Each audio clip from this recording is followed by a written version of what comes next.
कैसे जो खाना मधारे है। काटो के मुकुट पहने है गले वारी कुरूज, कैसे जो खाना मधारे है। ओदे धारे है ना ओदे बोहे है ना, ओदे मोरे खातिर जाने ला वादे जाने ला हवाए है संग वारी जी। मोरे खातिर जाने ला वादे जाने ला हवाए है संग वारी जी।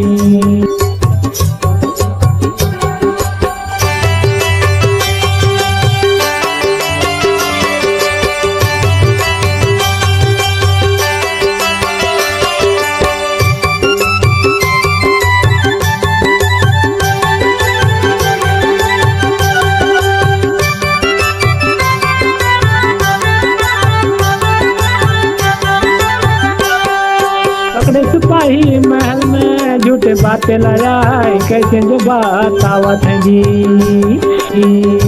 पकड़े सिपाही महल में झूठे बातें लगाए, कैसे जो बात आवत है जी। 39 घोड़ा जो मारे के फिर दंड जो प्राण, कैसे जो देवत है भाई। वो तो देवत है ना वो तो देवत है दीदी, वो तो देवत है भैया। वो तो मोरे खातिर जाने ला वद जाने ला गवाए है संग वारी जी।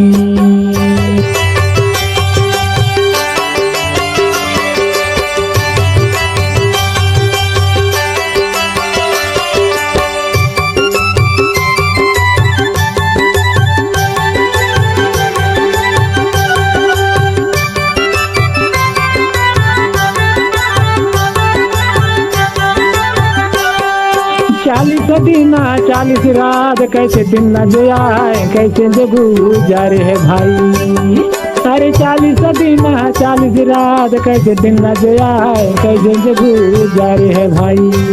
ओदे खाना नहीं खाए ओदे पानी नहीं पी, ओदे भारी दुखला सहे है ओदे सहे है संग वारी जी।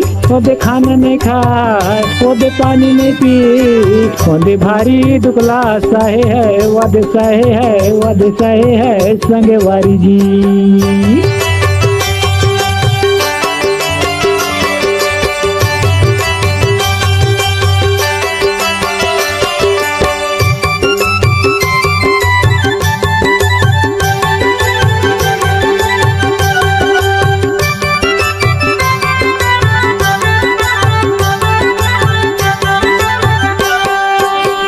राजेल छोड़ के ये दुनिया मगा, कैसे जो आए भाई भाई।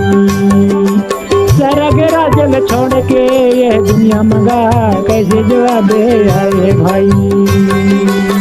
मानुष जन्म वद लैकेगा वदे हमला कैसे बचाए है संग वारी जी। मानुष जन्म वद लैकेगा वदे हमला कैसे बचाए है संग वारी जी।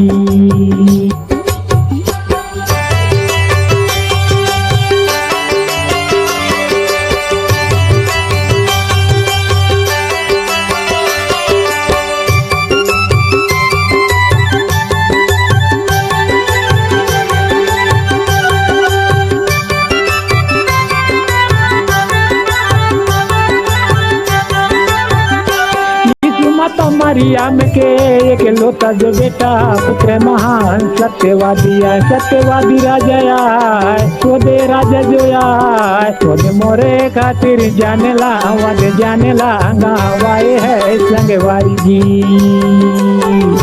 काटों के मुकुट पहने है गले वारी गुरु, कैसे जो खाना मधारे है। ओदे धारे है ना ओदे बोहे है ना, ओदे मोरे खातिर जाने ला वद जाने ला गवाए है संग वारी जी।